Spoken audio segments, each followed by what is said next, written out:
Dans un article non signé paru le 21 novembre évoquant les manifestations qui se déroulent à Hong Kong, France Inter critique la position de fermeté des autorités chinoises face à la violence et accuse les médias chinois, en particulier CGTN, de traitement partiel et partial de l'information.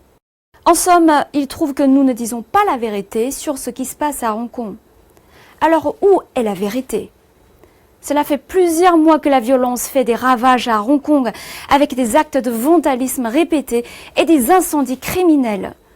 Les casseurs paralysent les transports publics, saccagent des voies ferrées, lancent des cocktails Molotov sur des rames en marche et transforment les campus en champs de bataille.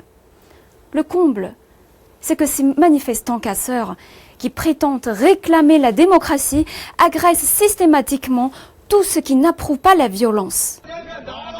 Il y a une semaine, ils ont même mis le feu à un habitant qui s'était opposé à des actes de vandalisme. Le seul mot qui peut qualifier ce genre de crime, c'est la barbarie. Pour nous, le besoin de mettre fin au chaos et à la violence, c'est la plus grande vérité pour Hong Kong en ce moment. Et du côté de nos confrères occidentaux, disent-ils la vérité sur Hong Kong ?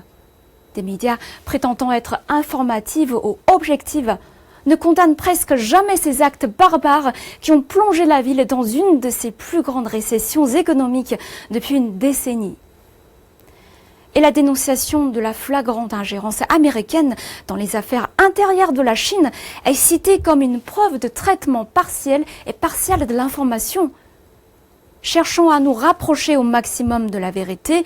Nous sommes ouverts à discuter avec nos confrères étrangers sur le métier du journalisme, mais formuler des attaques en biaisant les faits sur un confrère étranger, nous ne pouvons pas l'accepter. Les problèmes sont nombreux dans le monde. Pour y remédier, je crois au dialogue au lieu de la stigmatisation ou de la violence. Et enfin, je voudrais citer deux phrases provenant de la sagesse chinoise et française. Les Français disent « qui sème le vent récolte la tempête ». Les Chinois disent « qui tend la rose à autrui aura sa propre main parfumée ».